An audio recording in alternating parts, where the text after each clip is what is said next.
to start, this is exactly what we're going to discuss now. It will last for 1 hour max, not the PowerPoint, but the whole session, hopefully. So I will just give a brief personal introduction. It is not actually to be personally introduced, but mainly because, again, it's all about your questions. So anyone would like to ask any aspect in whatever I did, just please feel free. And usually I just share whatever I know for everyone. And then we're going to talk about the positions that can accommodate anyone without GMC registrations.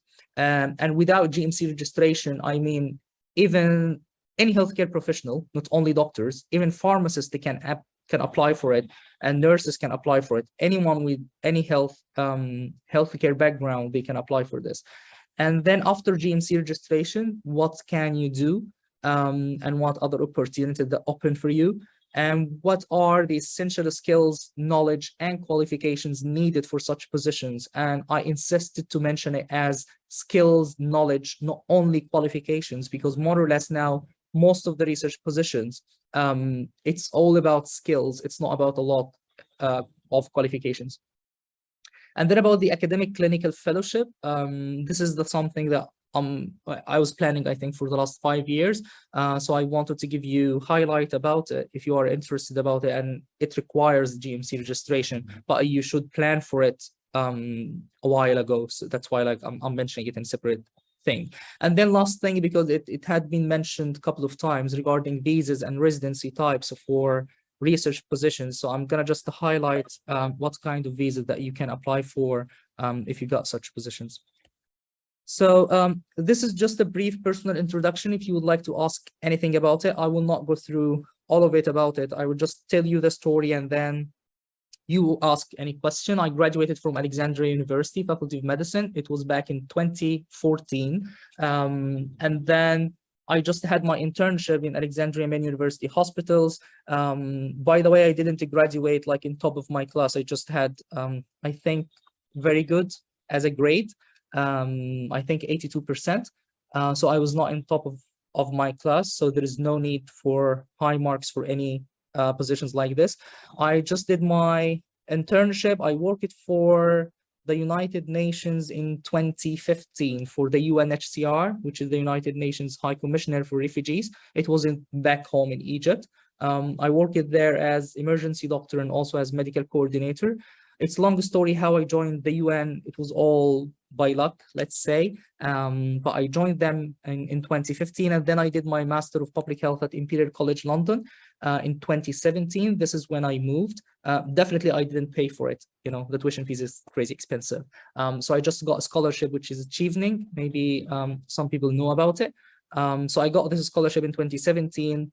I joined Imperial College for Master of Public Health.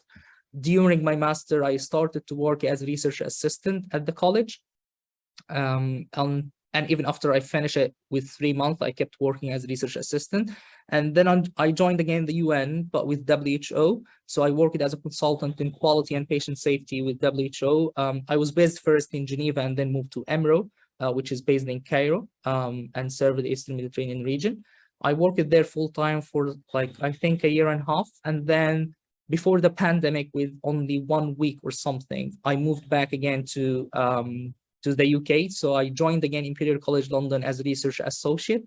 I will tell the difference between the two positions.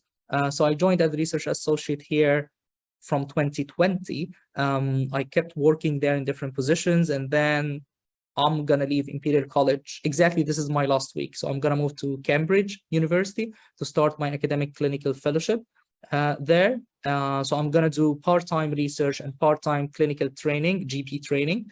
And I'm going to talk a lot about it later on.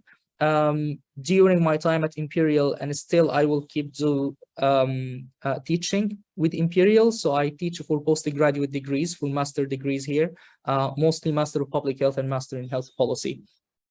So anyone has any question regarding these points later on, you can just ask in the chat box. So this is the positions. That's why it will be a kind of comprehensive. These are, let's say, the research positions in general in the UK, because even the people, they don't know what exactly does it mean, like research positions. So if we can look at it here, there is difference between academic positions, research positions, and teaching positions. Why I highlighted these in yellow? Because these are a kind of the more accessible positions. So I posted a poll in the group just to ask about the average background of people who are intending to attend, and mostly like myself still in junior position or mid-level positions. So all these positions you can apply for without GMC registration, but the ones I highlighted in yellow, they are the one that you can apply directly even after just your bachelor degree in medicine, you know, so you don't even need any postgraduate qualifications. However, I will tell what is the preferred ones for each one.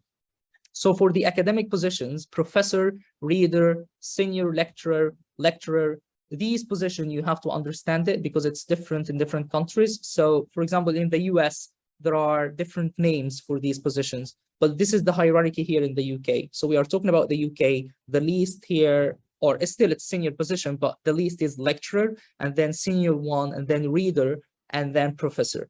There are sure like some professor assistant, that kind of things, lecturer assistant, but you know, it's not the focus for us. I think if you are targeting to apply for lecturer, you already have a lot of experience, and we can talk about it later. Research positions. Let me just to give a hint regarding academic, because some seniors as well, they are joining us. If you're applying for academic, the key point in any academic position in the UK is to apply for grants. To you know, you have to get some grants to work on inside any university in the UK. So this is the key skill if you are applying for any of this. So you have to have relevant experience at that point. Regarding research and teaching, these are the positions that we can apply for directly. So I put here the hierarchy in research. However, it is not common, or it's not consistent across all universities in the UK. And I keep mentioning universities because when we are talking about research, you apply not for the NHS. And this is really important point. So it's totally wrong to just search into Oriel or NHS jobs or whatever. It's so commonly known between us as medical students in out of the UK. You know, this is not the right approach. You can find some research positions, yes, inside the NHS jobs, but most of them, they will require GMC registration. Most of them, they are a kind of satisfied internally with UK residents. So it's really important to understand where exactly you are searching. So you have to search in universities' websites. You know, there are a couple of websites, we can talk about them later. There are, I think it's called jobs.ac.uk. This is a website I always subscribed for. I keep receiving just positions from it. There is another website called Target Jobs. This one as well, it's so commonly they are posting jobs there. But what I used to do a lot is just getting inside any university website and start simply search for the openings inside. So exactly what I used to do, just writing down, for example, Imperial College London public health jobs, and then look for it. And just a small note, public health jobs, it doesn't mean that you have to be public health specialist. You know, because it's a kind of misconception. Public health in general, all of us, we are working in public health. You are working as a doctor or nurse or pharmacist. You are part of the healthcare system. So everything is public health. So when you search for public health jobs, it's just a kind of commonly known as research jobs. So if you are targeting research, don't just like search research jobs in medicine. It will not show up, you know, because even the word medicine or clinical, usually it's understandable here as actual clinical work. You know, if you are searching about healthcare jobs, still it's so broad. So if you write down exactly in Google public health jobs, and then write down the name of the university, you will find out a lot of research opportunities. So this is the way to figure out where to search, how exactly to search that, or what I used to do. And by the way, when I came to the UK, I said like, yeah, I came in tier 4 visa, which is like a study visa to do my master's degree. However, in the second time when I came for work, and everyone I know here when they came for work, we just came for this research positions without any kind of, clinical experience or a need even to have some clinical experience. So simply search that, and all what we used to do, for example, I targeted London. So I wanted to stay in London because I was familiar with it. So I targeted 4 or 3 universities in my mind, and try please to do that, and don't aim low, just aim high. So whatever university you are targeting. So I used to target Imperial College, King's College, UCL, University College of London, and London School for Hygiene and Tropical Medicine. In Scotland, I used to target Edinburgh and Glasgow. So it's exactly 6 universities. So what I used to do, I just have a bookmark or a tab in my search. Every day, I just refresh their website for public health jobs or research jobs in these 6 websites for 6 universities. And whatever comes up, I see if I'm eligible for or not, and just apply for it. I can see some people are raising hand, but please just hold a little bit more, and then I will leave the floor for questions, please. So regarding this research positions, as you can see here, the hierarchy, it's starting from down up. So research assistant is the most accessible position you can apply for directly after graduation, and then research associate, and then policy fellow or research fellow. These two are almost the same. There are different names as well for some positions. Sometimes they write like project coordinator or research project lead or whatever it is. So, but this is the common names, or let's say that the common grades there. And then there is something called advanced research fellow, senior research fellow, principal research fellow. And all of this, it's a kind of, when you are a research fellow, you just apply for promotions. So you get up. If you are in that level, it's a different story. We will not focus on that level. I will focus more into the first 2, because this is the access for most of us. Research assistant position, this is the most accessible one, as I said. Try to apply for it. Again, you will not be accepted from the first time. You might apply for 20, 30, or 40 positions, and at the end you will get one. It's exactly like the clinical position we are applying here in the UK. So research assistant position is really good opportunity. Usually, if you check the job description and the requirements in research assistant, they will mention either a must or preferred master's degree. I know they will mention that. However, don't restrict yourself by this requirement. In both research assistant and research associate, you will find preferred or a must master's degree. Don't follow this word, just apply, because there is something here. I don't want to go into a lot of details about it, but there is something called equivalent experience. It's written, even if it is not mentioned in the announcement for the job. It's a kind of condition inside the UK system. So when they write down certain qualification, like master's degree, imagine with me someone just graduated from a medical school and he or she has like 5 or 10 years of experience, but they didn't get master. They are already qualified. So when you apply and when you show your experience that is relevant to that field of research or field of position that you are applying for, even if you don't have the paper of, I have a master's degree, they don't care. They will accept you and they will sponsor your visa and you will come. And actually it gives you amazing opportunity when you come here. They can offer for you some scholarships to do your master's while you are working. And I'm not talking about dreams, there are a lot of people, they already did that. So it's a quite common practice. But actually it's important to know, because most of the people, they don't apply because, oh, I don't have a master. Just apply, So for research assistant one, it's really important. I will show example later on about this, but this is for research assistant. There is only one, let's say, drawback in research assistant positions. It's easy to get one. Again, it doesn't require a master's degree, but require relevant experience. And we'll talk about what is the meaning of relevant experience. However, to be frankly honest, it is not that so common practice to sponsor visa for research assistant, So there is something called labor market test. It's so complicated system in the visas in the UK. But what I mean for research assistant, it's not common to sponsor visa. However, it's not impossible, and also it's relatively common in some fields. So when you apply for certain positions, try to be a kind of more relevant. For example, there is a position, I don't want to like stop sharing and then resharing in my screen. There is a position now in London School for Hygiene and Tropical Medicine. It's abbreviated as LSHTM.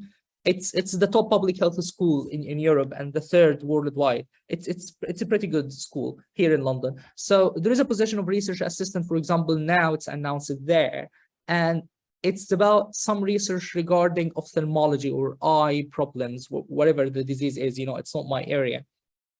But what I mentioned here as an example.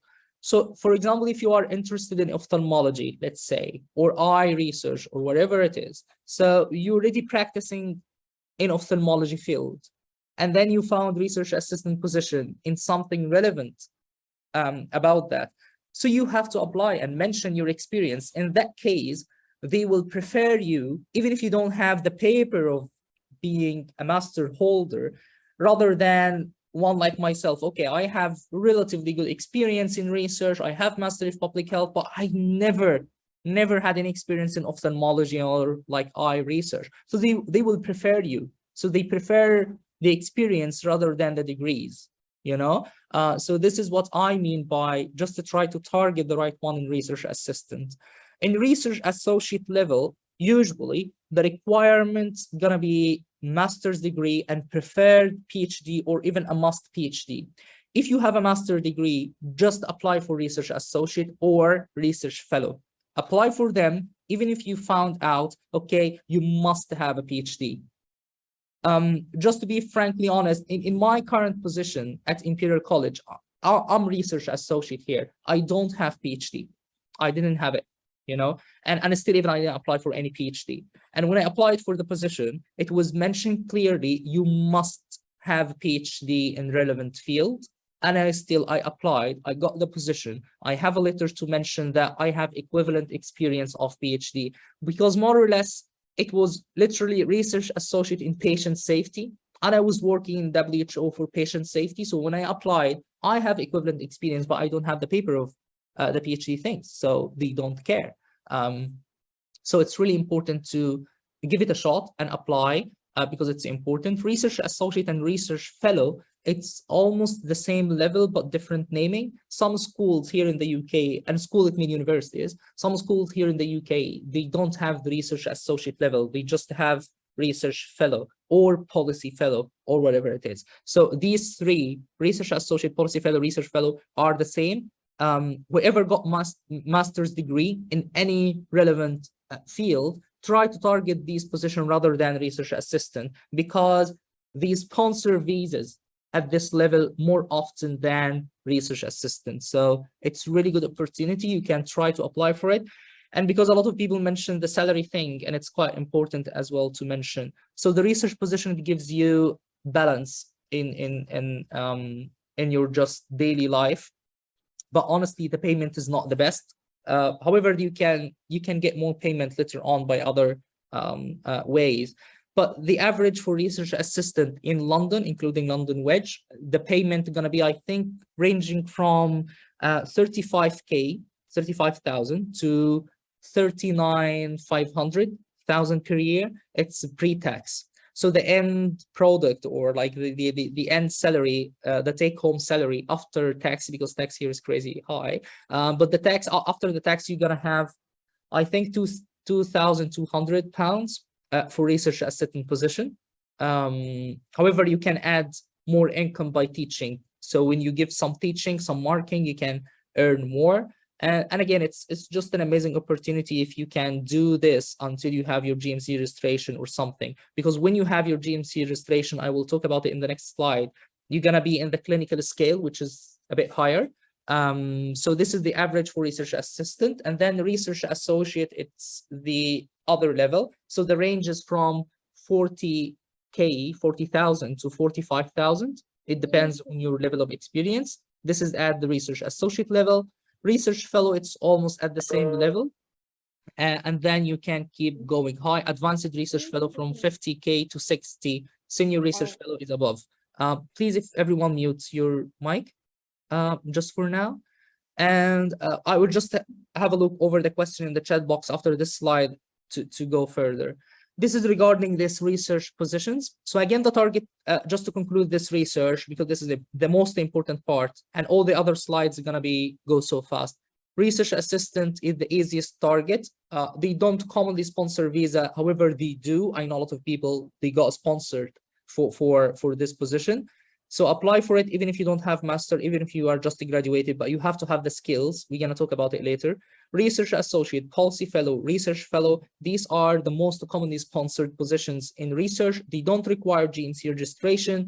It's preferred, or you have a good position if you have master's degree. If you have PhD, you are 100% eligible. You should apply. And there's some other position called postdoc positions. And please note here that postdoc positions in the UK, you must have a PhD. There is no other way to apply for it.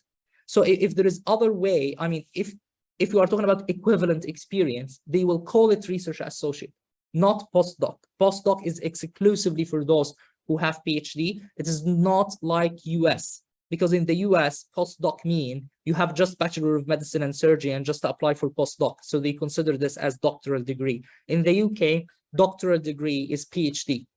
So postdoc, it is not for anyone, but for those who have PhD. And then the other position of advanced senior and principal research fellow, it's just promotions. The last part, and then I will just have a quick look for now over the question and then go further regarding the teaching positions. Let's be frankly clear, research and teaching in the UK, it's a kind of interchangeable. So I would just talk about this position and then to let you know the relation between them.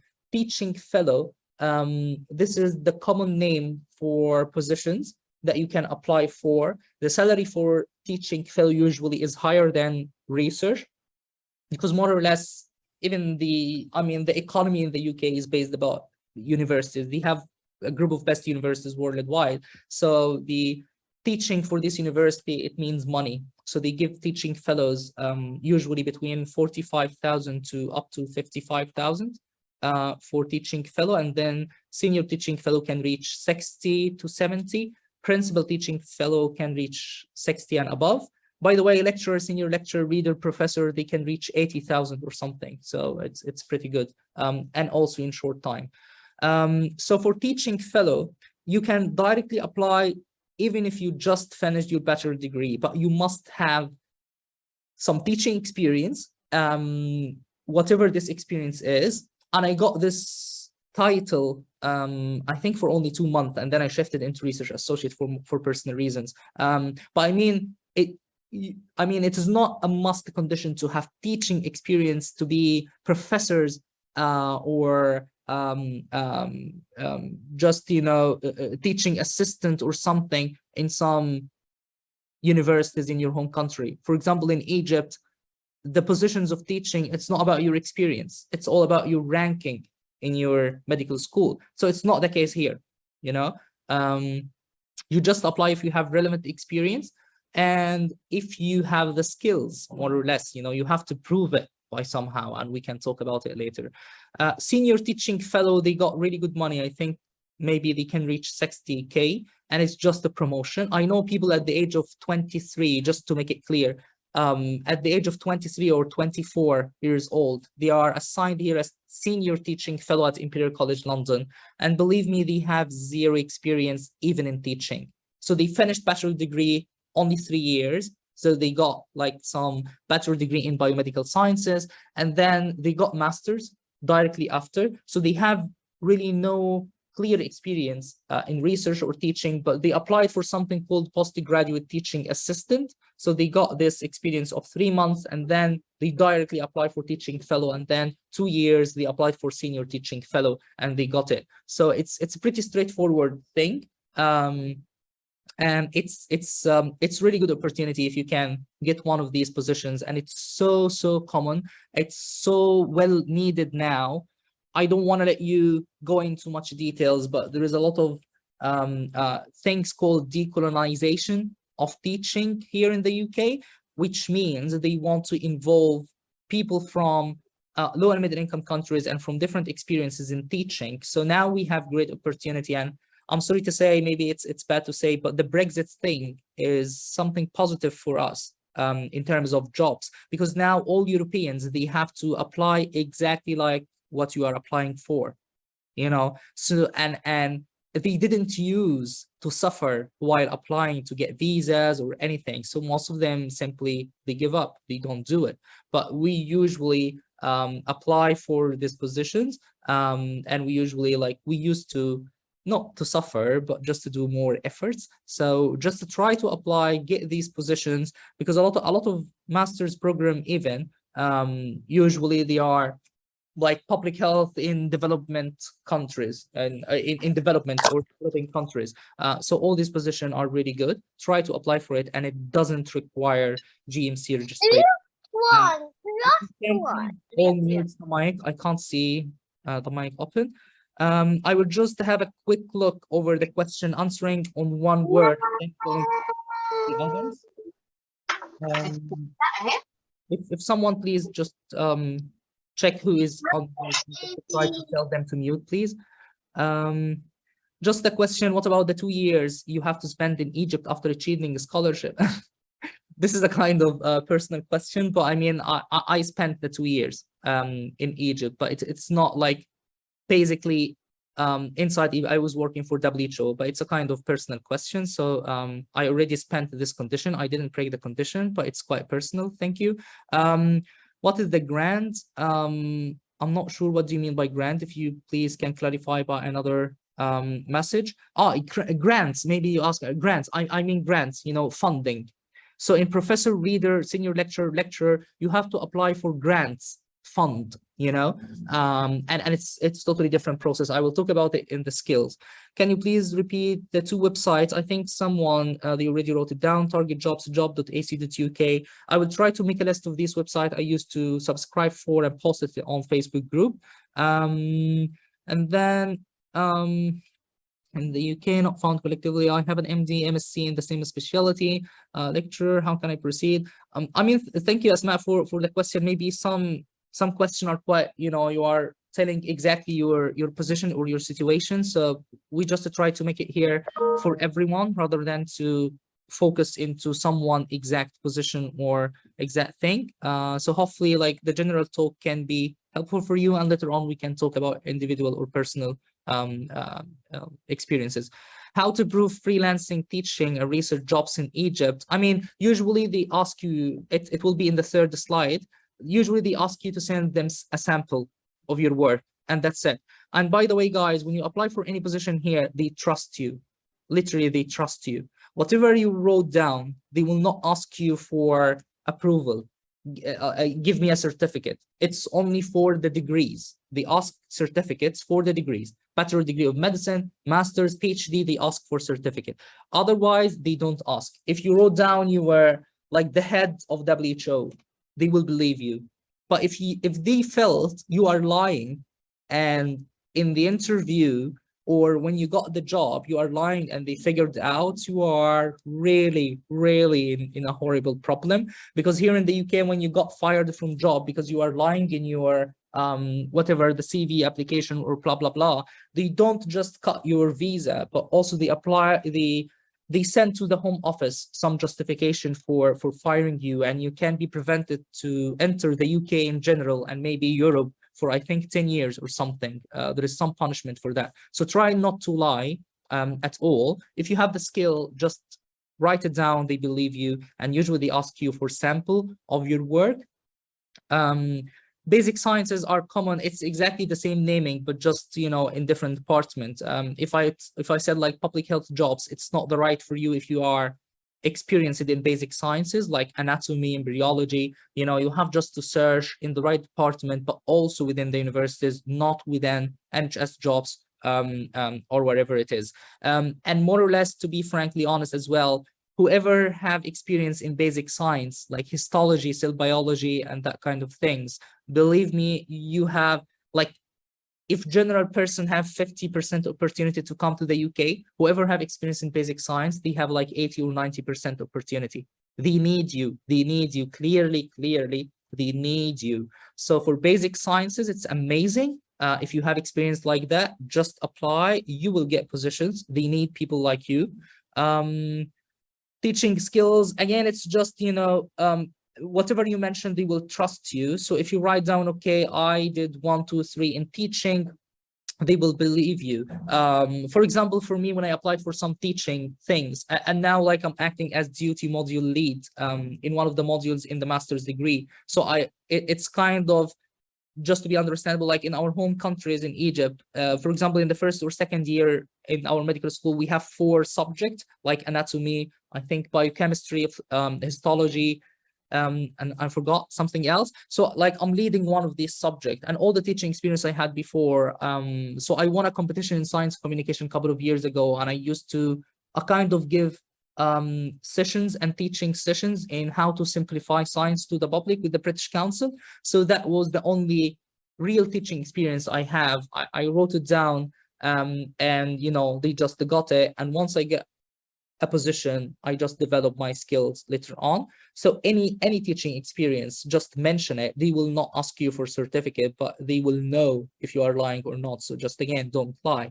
I think there are so many questions. I might let it at the end because the other slides, actually, it's not many. So I would just let it at the end, and later on, we can answer the rest of them.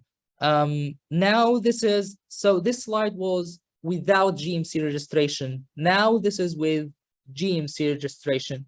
As you can see here, it's a kind of the same 3 categories. And 4th new category, I will tell you, whatever in green, it requires GMC registration. And here there is GMC registration is a cutoff point, So what I mean cutoff point, as I said, when they mention you must have master's or PhD, forget about it, just apply. There is equivalent experience. When they require GMC registration, it's yes or no, you have or not, So just don't waste your time. If you don't have GMC registration, don't apply for positions that require that. So in academic, still it's the same positions. Some of these positions, sometimes they require medical doctors to be there. And just to highlight again, these positions of academic, I will not go through it, but there are different salary scales. And this is really important for all of us as doctors. Even if you are in research position, don't do my mistake. I did a mistake when I joined the master's degree. I spent all my time doing pure research without being registered with the GMC. I didn't do PLAB until I think last year. And why this is a mistake? When you are a medical doctor, and you are, for example, research associate position, you are in certain like band in payment. When you are registered and you are a medical doctor, you are just into the medical doctor bands. It's different payment scale. So you get higher at the same position, but because you are registered with the GMC, you get higher payment. So just, why not to have the GMC registration? So just try to get it. If you are planning to come in, try to access the UK with research position early. It's amazing.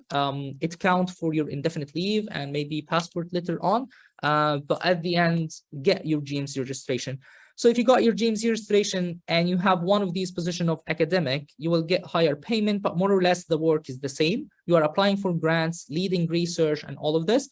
Research positions, it's exactly the same. Sometimes research assistant, you don't have different scale. If you are clinician in payments, if you are clinician, you might have really good opportunity to apply for research associate and research fellow, but there is something called clinical research fellow. So once you see the word clinical, it means you have GMC registration. So again and again, it's different from the US in research position or clinical research position, sometimes they accept if you are just medical doctor from outside coming to the US without even registration there. I'm not sure about their system. I'm not interested in the US. But here in the UK, if they mention the word clinical, it means there will be some direct relation with the patient.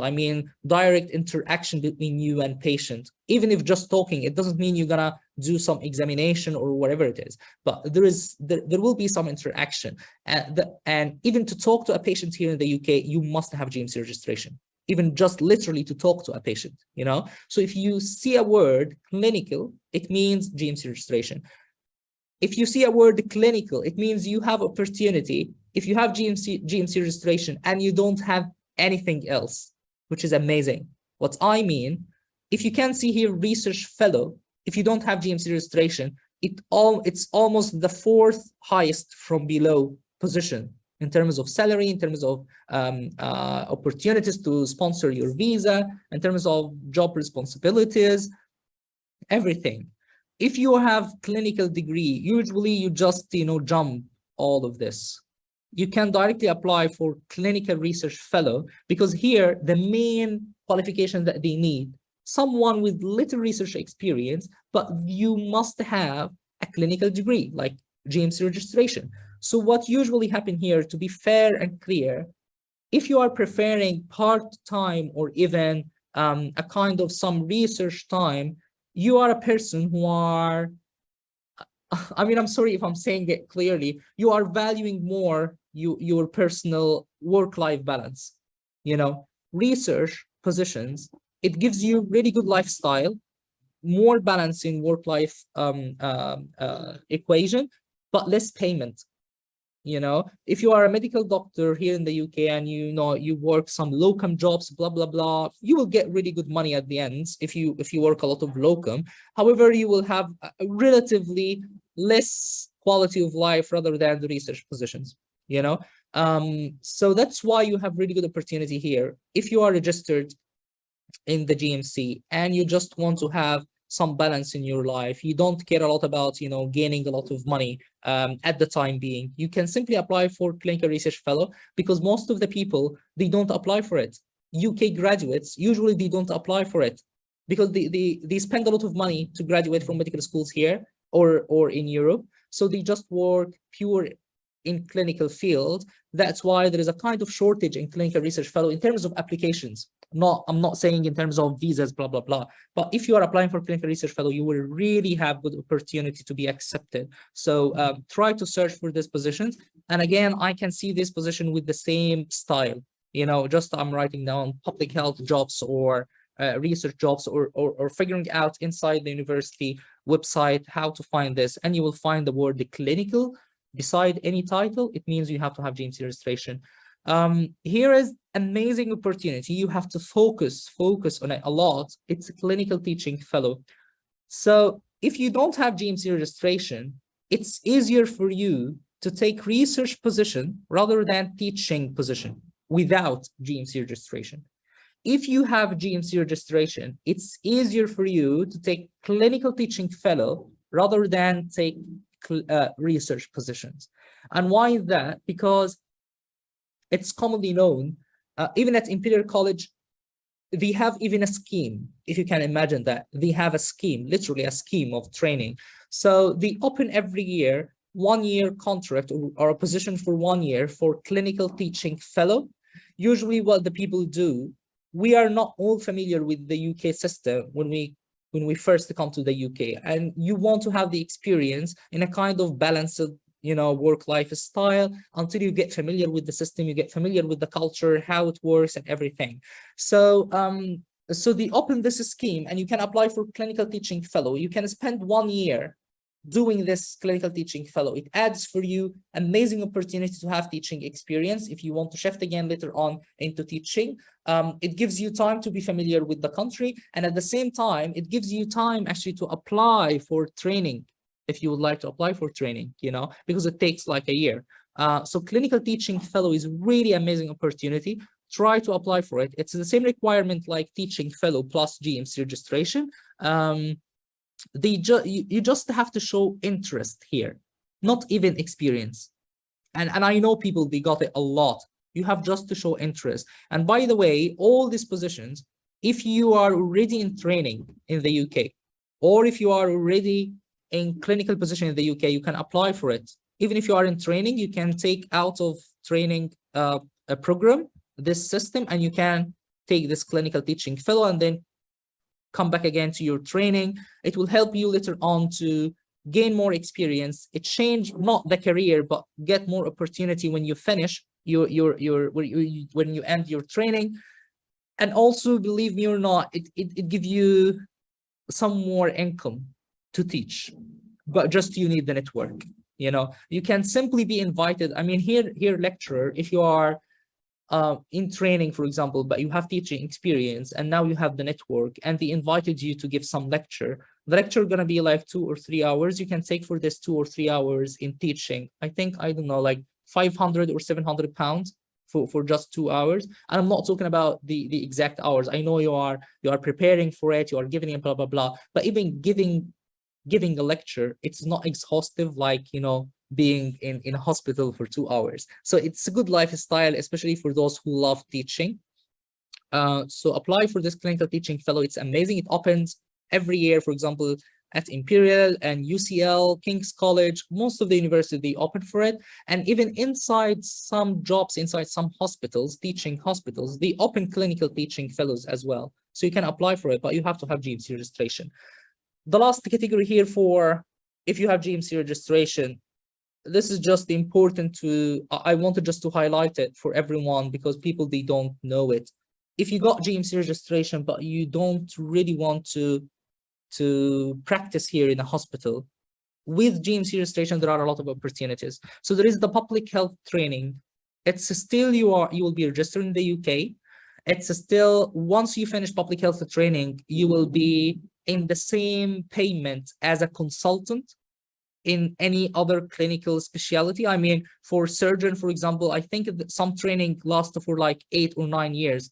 The competitiveness of training in surgery to complete this 8 years is so high. So even you may spend like 10 or 11 years. And after this 11 years, you will be at the level of consultant in terms of payment. Public health training, you apply for it, you got it. It's straightforward 5 years with amazing, like, you know, work balance lifestyle. You will not have a lot of interaction with patients almost at all. You are just dealing with the public health thing. You will still keep your registration. You will be dealt as a registrar, and once you finish, as a consultant in the same payment, you know. So public health training is really amazing, to be honest. However, it's quite competitive. You have to have some good experience in research, teaching, just to show interest. However, I know people, they just got public health training directly after GMC registration with only Bachelor of Medicine and Surgery. So it's not impossible to get it. It's straightforward. However, the exam for it in the training program, it's quite hard. It has, I think, 4 or 5 parts, and you have to pass all these 4 or 5 parts and then to pass an interview. But again, the public health training, it opens every year regularly as any training program in Oriel. So try to apply for this public health training if you are interested, and you don't have to have like to be already in public health. I mean, even if you are working in different specialty in your home country and just wanted to apply for public health training when you join the UK, you can simply just directly apply. And then clinical teaching fellow, if you notice, I wrote it down here because I thought here I would just write the things that you can find directly in NHS website, jobs or Oriel or that kind of thing. So again, clinical teaching fellow, sometimes it's offered inside hospitals, so you can search for it as well. Public health training, I talked about it. I will talk about this one first and then the academic clinical fellow. Clinical lead of a research project, it's just an open opportunity. More or less, it gives you experience, but it doesn't give you a kind of extra payment. To be clear, a lot of my friends now, they are starting their training program here in the UK. And they know that, okay, I have been here for 5 years only in research. I didn't do clinical. So they called me and they are just interested to gain some research experience. They found everyone around them, especially UK graduates, they have research experience. So they just need the experience to open for them the opportunity, all these other opportunities to say, okay, I have clinical, I have research experience. So sometimes you have to get experience without payment. So invest in yourself. What I mean by clinical lead of a research project, any project in public health or in like healthcare related field here, usually we have one of us among the team, they are called the clinical lead for the research project. For example, we have a project I'm working on now. It's like qualitative assessment. We are doing interviews to assess some system in primary care. And we have a primary care registrar some doctor in the training program. He is named as clinical lead of a research project. So he helped us just by giving advice in the clinical aspect of the project, but he or she gonna be so involved with us in terms of the research. You can simply write it down, clinical lead of a certain research project, your name gonna be in a publication, and it's amazing experience. So you can simply write it down in your CV. It gives you network because everything works with network. So it gives you good network here later on to apply. Then the academic clinical fellow, I'm not sure if I'm talking about it. No. Yeah. So in academic, I think I'm talking about the academic clinical fellow later on in another slide, just purely. I have only 2 more slides, and then it's open for question. And this is all the things that I know in research so far. Here are the skills, what exactly, if you have what you can apply for. This is, I think it would be important for some of us who are still, you know, just confused about the process. So I try to conclude it here. And actually this slide, it took me time, I think 2 or 3 years to figure it out just for myself, what exactly the position that I can apply for to have good opportunity. So if you have only Bachelor of Medicine and Surgery, no research experience, you can apply for research assistant. This is the most accessible one. If you have master's, it's always preferred. Clinical lead of a research project, as I explained earlier.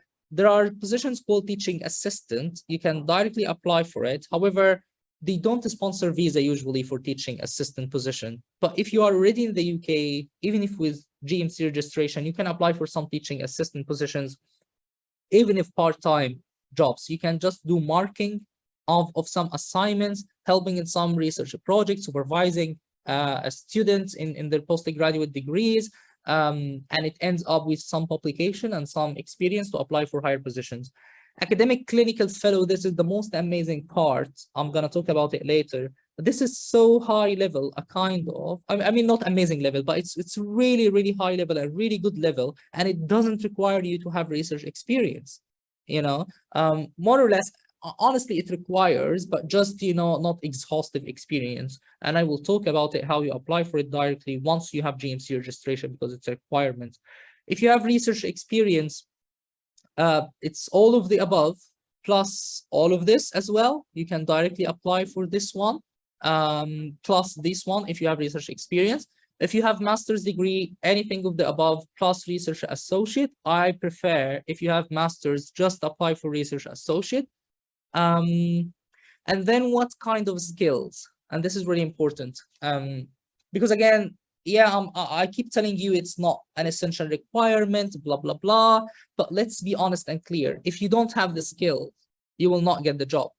You have to prove that you have the skills. So you have to invest a little bit more in yourself, you know? So just learn some skill and keep applying with confidence that you have learned this skill or experienced this skill, and then you will get the position. So when you check any job description, all what we talked about, and everyone is focusing on the qualification, master's, PhD, bachelor, GMC registration. Believe me or not, I mean, alhamdulillah, at my certain position, I have done a lot of interviews for people who are applying for jobs, and I attended many interview committees, and all the seniors in the committee, they just said, I mean, you will be surprised, this qualification that you focus about, it is not the responsibility of the interview committee to focus on. I mean, the HR check this requirement. If you have a degree, the HR check it. You know, it's not technical. We don't care. What people care more about, do you have the skills or not? That's why I'm saying, if you are, for example, in ophthalmology and you're applying in a research assistant or research associate in a project that is related to ophthalmology, that it means what the committee gonna ask you your experience about it, not the qualification. So try to figure out your area of interest. So for example, pediatrics, internal medicine, nutrition, mental health. So this is the main area. If it's fitting your interest and your experience, then it's the right position for you. And then go further into the job description, whatever it is, assistant, associate, research fellow, whatever it is, search about the skill, requirement skills. some positions require quantitative research. And again, this is not the exclusive one, because most of the people, they believe research, it means statistics, data, SAS, SPSS, R, these programs. It's not the case. It is not the case. Believe it or not, for statistics or statistical jobs, the quantitative jobs, they will not hire you mostly. There are people who are doing bachelor, master, and PhD only pure they will take them, you know? So it's not so common, but if you have experience in a statistic, it's really good, at least basics. What I did during my master, I learned it some, and then later on, I took some free courses to learn the others, just to have the basics of Stata, R, or SPSS. You are co-author in a published quantitative paper. This is preferred for people who are saying how to prove, you know, I have something. So the proof is just I'm co-author in a published paper, which is quantitative. And I will tell you like a personal example. Now, when I'm trying to apply for anything, alhamdulillah, in my publication, I just mentioned, okay, if you want a quantitative skill, I'm the first author in a paper that is quantitative and published in high peer-reviewed journal. Qualitative, I'm first author in another paper, qualitative. Systematic review, the same for me. So I intentionally, I was contributing to some research in the three main aspects: quantitative, qualitative, and systematic, to have a proof to any other qualification later on. But I can't even do a lot of pure statistical work, but still I can prove, okay. If you can mute your mic, please. So the quantitative part, again, these are the programs. Try to have some experience in one of them. Co-author in a published paper in that field, it's preferred. Interpretation of statistical outcome, believe me, this is so important. And critical thinking, you can't imagine, this is just a word that usually people say, but during the interview and even the academic clinical fellow interview, it's all about critical thinking and how they check that. They know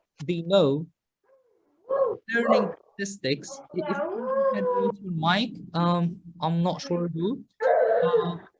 The quantitative research and qualitative research, it's not about programs or applications. You know? Please can mute your mic. I'm not sure who is the person. If you can, guys, just to check whose mute is whose mic is on mute.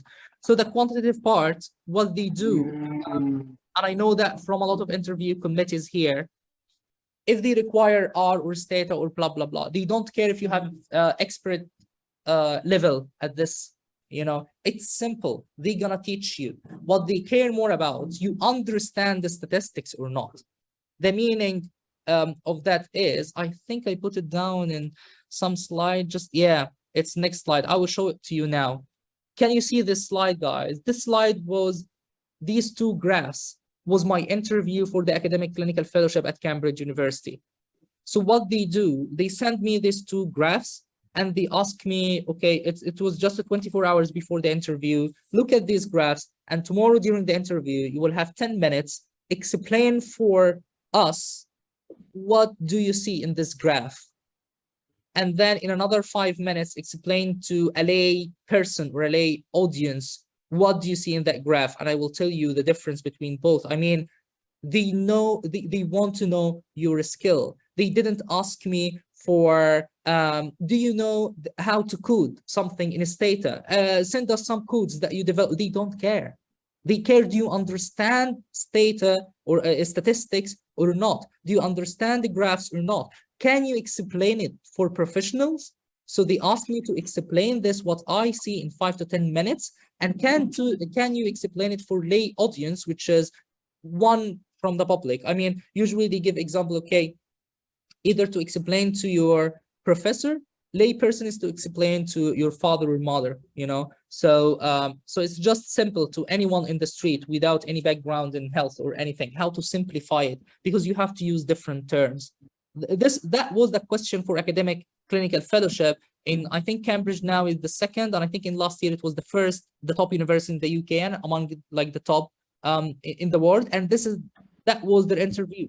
All the interview was about these two graphs. I don't know from where they got it. It's already written there. It's just they are speaking about it. So it's all about your skills, and this is how they test your skills. It's not about qualification and certificates. That's why just learn these programs for yourselves, either in Stata, SPSS, blah, blah, blah, all of this. I will tell you something else as well. Quantitative is not exclusive. Forget about quantitative. It's quite hard to learn for us as medical. Qualitative is easier. My main work is qualitative. Qualitative research, it simply interviews, group discussions, and writing papers. I mean, all of us, we can speak with each other, you know? So qualitative research, how to do interview. How can I ask you a question and you just reply to me, and then this reply, categorize it or analyze it in a certain way.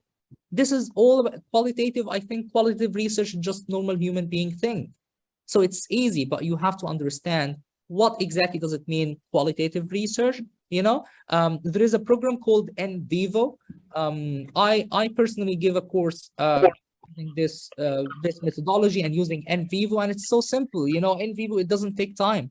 I just explain it, I think, in 2 or 3 hours, and that's it. Forget about it. We talk more about how to do this qualitative program, qualitative research. If you are again co-authoring qualitative paper, this is a proof. Critical thinking again here, it's very important. Communication skills, again, it's important how to prove it, not with a certificate, not with a certificate. They have just to, if for example, if you are co-authoring some qualitative paper and you said, I did interviews with patients, this is proof for them.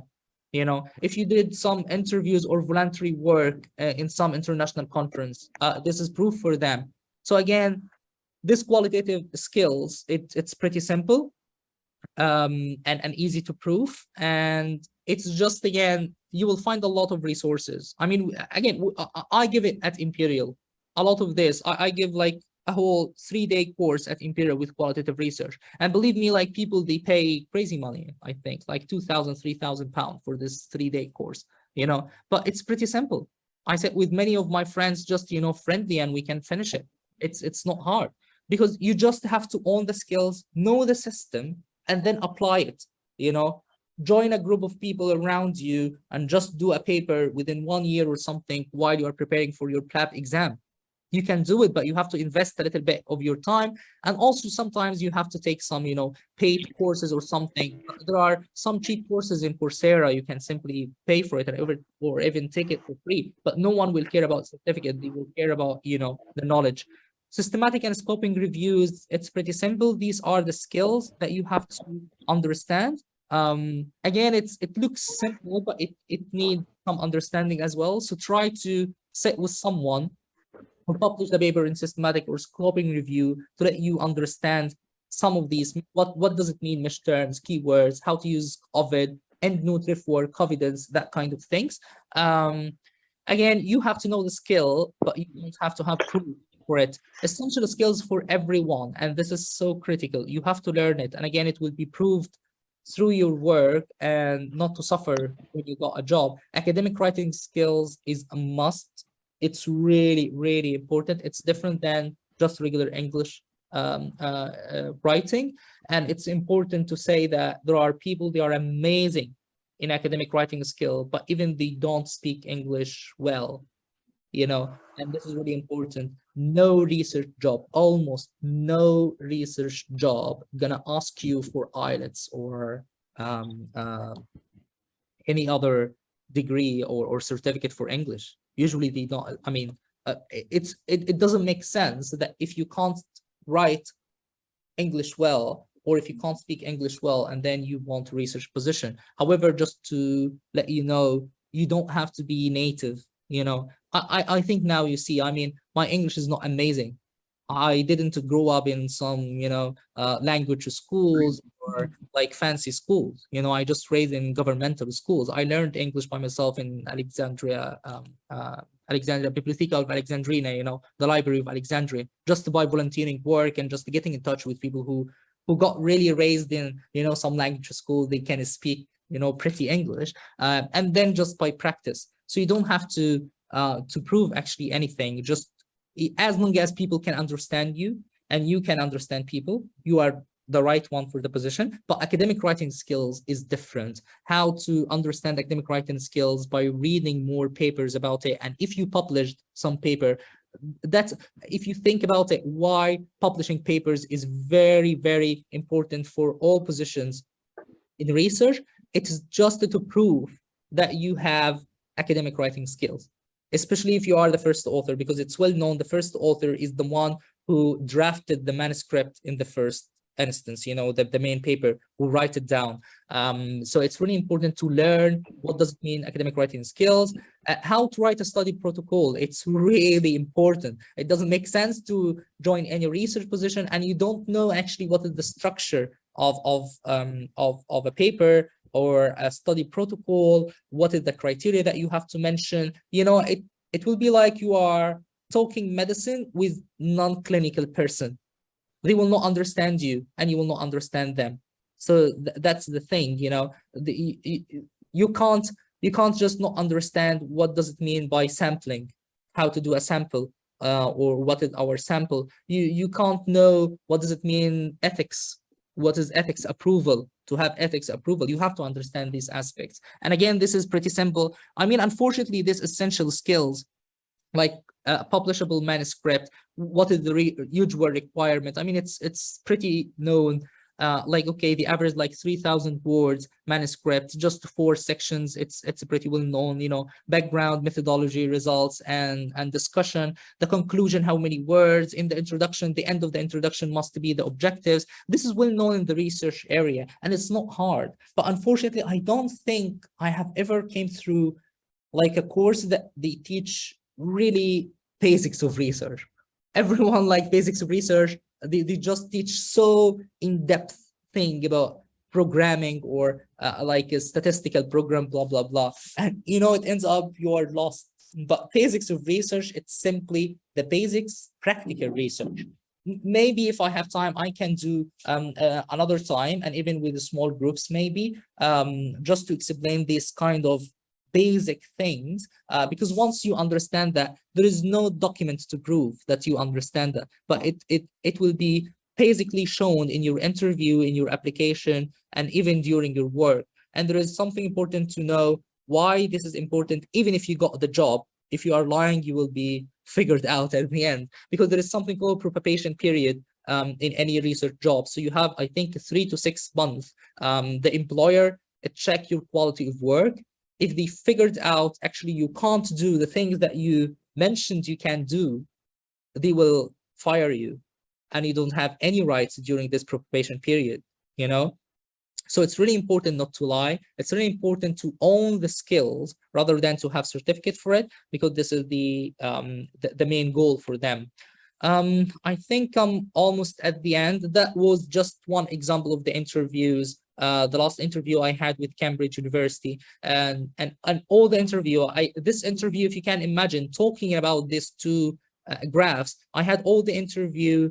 It lasted for 45 minutes, and only 5 minutes clinical question, which was pretty simple. It's more about ethics thing even. It was not like really clinical question. And whole 40 minutes just talking about these graphs, you know, what I can see here, what kind of comparison I can figure out. I mean, I will give you just a small example. That's why like you have to understand and to own the skills. I mean, for example, here something, okay, the amazed them a kind of regarding the cigarette consumption itself, when exactly it had gone down. You have to understand all of this was just events, but now when there are changes in policies, the policy itself, it got changed. People started to really reduce their cigarette consumption. Why there is a lag here between cigarette consumption and cancer death? Because there is a lag between this, like having lung cancer and discovering lung cancer. That's why, you know, that kind of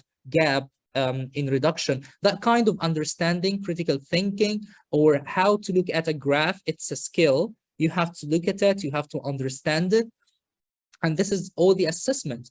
During my position at Imperial College, I had 2 interviews at Imperial College, one for the position and one to prove for them that I have equivalent experience to PhD, so I don't need a PhD to join as research associate. What they did, they sent me a whole paper, like published paper, a link, simply a link of a paper. They sent it to me like a week before, and all the interview was like, okay, you have 15 minutes, like, tell us what do you think about this paper. Literally, that was the question. What do you think? And it's all about you, you know, you have, so I had to show them that I understand the structure of the paper.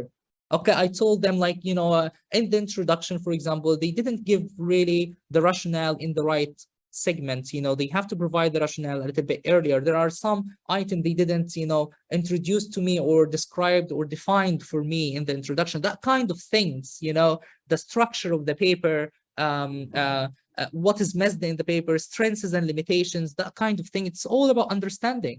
So they didn't ask, did you publish a paper? I didn't publish any paper. I was working for WHO. It's all policy. I didn't publish a paper until 2020. All my papers came after, you know, so they don't care. Even for a PhD scholarships, they don't care if you published something. So it's not all about publication. It's all about the skills. So learn the skills. It's really important. Ask people who know how to do research and do it with them. Like, try to collaborate, try to sit with them. And guys, let's be clear. Even if you have to pay some money to invest in yourself in some courses, just do it. Just simply do it. You know, it's really good investment, and it will help you a lot later on in life to have this balance. This is the last slide almost for me, the academic clinical fellowship, because I think the next round gonna start in September or August, in September or October, for 2023. So what you can do here, the academic clinical fellowship, it's a pretty simple process. Once you got GMC registration in Oriel, when it opened, you have to apply simply for, search for ACF or academic clinical fellow positions. Just type down in Oriel ACF, you know, and sorry, and it will show you a list of positions. Once you have this list of positions, you will find ACF ST1, ACF, for example, ST2, whatever it is. So academic clinical fellow positions, it's clinical training in the UK in the exact same way, plus 1 year of secured research. Again, it gives you the exactly clinical training, plus they are adding 1 more year for secured research position. So it's more or less as if you got clinical training and you got accepted for 1 year in one of the research positions that we mentioned earlier, you know? So this is exactly the true meaning of it. So for example, I applied for GP training and academic clinical fellowship. So I got GP training, which is 3 years, and 1 extra year for research. But this extra year, it will not be pure research at the end. You can't be off clinical at all. So they will make it like, you know, 70% of your time in hospitals and 30% in research, which is pretty good, by the way, because you are taking the same payment scale, you are getting the same kind of degree or specialty degree, but also you have 30% of your week. Usually it's good, you know, it's just in research, so it's a kind of more or less stressful. It's less stressful than the hospital. So you apply for ACF position. If you are just got your GMC registration and acting as ST1 level, you choose ACF ST1, and then whatever specialty there is. So I choose GP. You will find other position in pediatrics, other position in internal medicine, surgery, whatever you would like to have. So it's in all clinical positions. If you are already in training program ST1 or ST2 or even CT core training or something, you can apply from ST2 level. It's fine. It will add 1 more year to your training program. And you can, I saw some questions. Sometimes you find an academic clinical fellow, you find ACF. So this is academic clinical fellow, ST1. So this is the level, it's entry level. In GP, okay, this is the training in GP training. And then they mention some subspecialty like mental health or multimorbidity or whatever it is.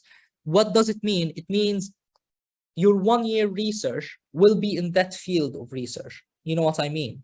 Because for example, now what I will start exactly next week, I'm going to start academic clinical fellowship, ST1 in GP. So GP training at Cambridge University with a certain research team there. So the research team there sometimes when they publish this academic clinical fellowship, they make it restricted. So this 1 year will be in that research team who are working in mental health or epidemiology or whatever it is. So if you are interested in this research area, you just apply for it. Mostly it's all the same. It's a good experience. But if you are really interested in one specific area of research, try to choose one which is open. So what I applied for was open.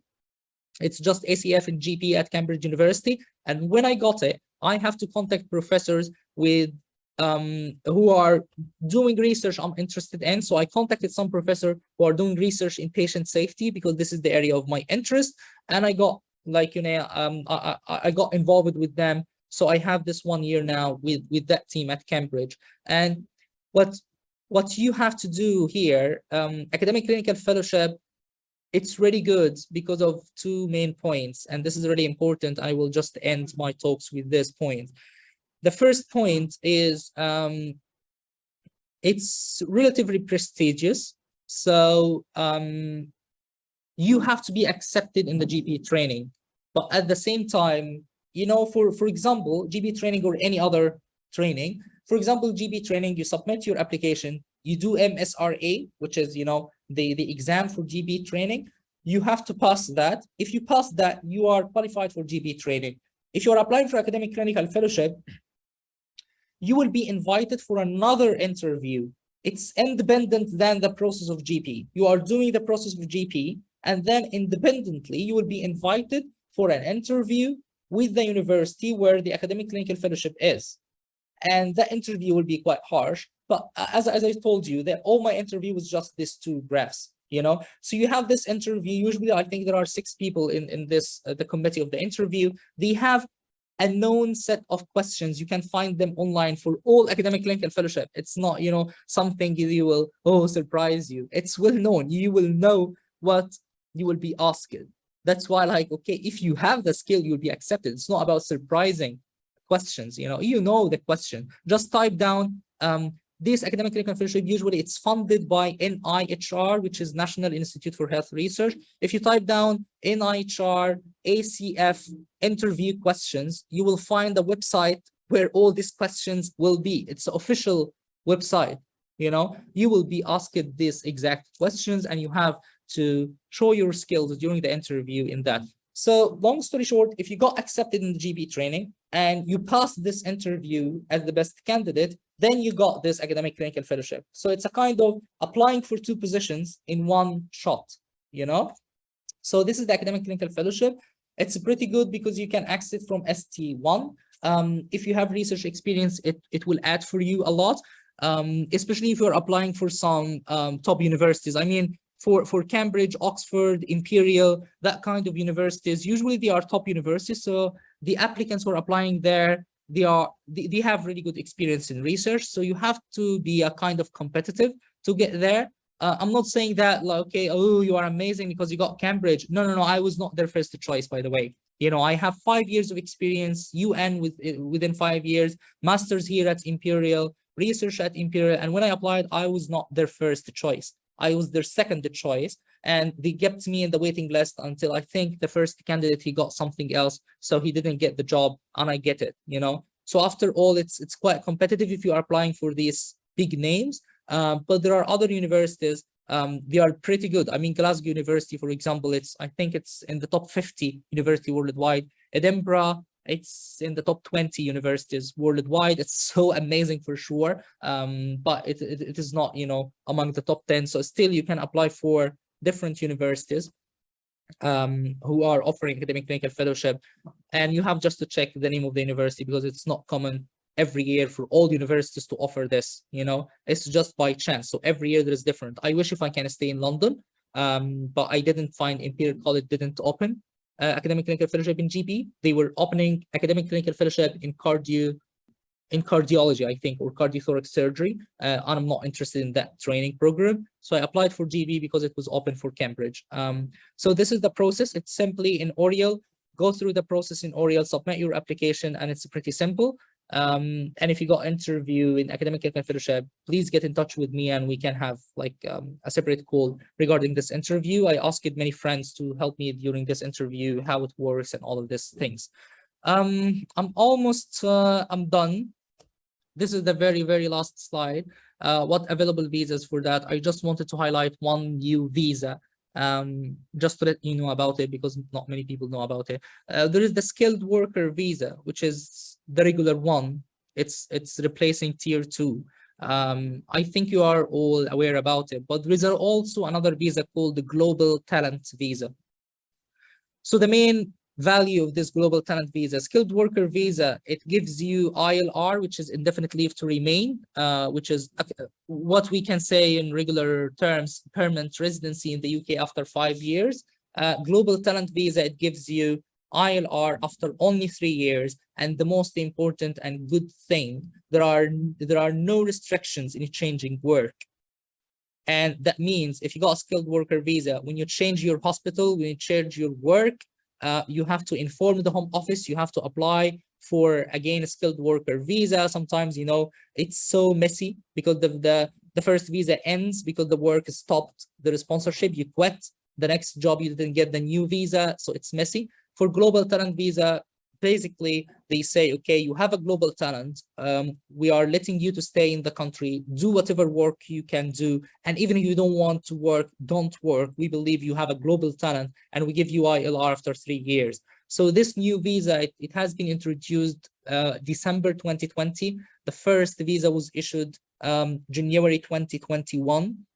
You can check it on the Home Office website of the UK. And there are different tracks to apply for this visa, and it's all through research, not through clinical training. Again, this is all through research, not through clinical training. So it's pretty good, it's amazing, and there are different tracks for it. Some tracks are so simple to get.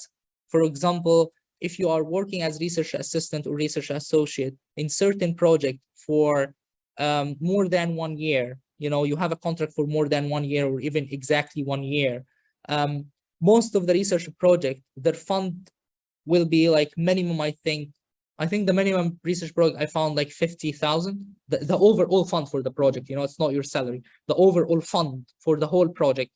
Like, for example, the project I'm working on at Imperial, it has fund of 20 million pounds, you know, so 20 million, it's for 5 years project. It has a whole center with the name of that project, and I'm just research associate at one part of this, you know. But this 5 million grant is coming from NIHR, National Institute of Health Research, which is funding the academic clinical fellowship, if you remember. So if you are working in any project that's funded by NIHR, you can get this global talent visa. You know, there are sure certain conditions, but you have to check it online. Look at it if you are eligible, definitely apply for it. Again, it gives you freedom. It gives you just, you know, residency in the UK and super straightforward the track to stay in the UK in terms of visa thing. Look at it and hopefully you can be eligible for it. And I think that's all what I have for now, just not to make things messy. I think I have that teaching room for another half an hour. I will keep answering questions as much as I can. And this is my contact details. And yeah, by the way, it's yeah, it's quite funny. I mean, my surname is Al-Boqsumati. So my name is Ahmed Al-Boqsumati because on Facebook it's Ahmed Nagib. So Nagib is my third name. As you know, I'm sure there are a lot of my friends from Egypt here. So Al-Boqsumati is quite a funny name. So I used on Facebook to mention just Ahmed Nagib, but in all professional other things, I just mentioned Ahmed Al-Boqsumati, which is my first and surname. So in LinkedIn, just Ahmed Al-Boqsumati, Twitter, it's Al-Boqsumati, Facebook, Ahmed Nagib. Usually I'm responsive. I respond, but just to forgive me with if I got delayed. And I will try to do like other times, maybe with the same, almost the same content, or to focus into the real skills that you need to pass interviews. Again, for example, the academic clinical fellowship, all what you need is just to understand the research. What does it mean by a paper, the manuscript, how to look at it, how to interpret some results, and that kind of things. You don't need to have certificates, you know. So I will try to do other sessions regarding the aspects or videos to post. And if you have any questions in general, just to try, I will open the posts on the group, the Facebook group. I can't close it down because we are all in so many groups, but if I found people are getting some useful information from it, I will just keep it for records and people can keep using it. I will keep posting some opportunities as well in the group, and even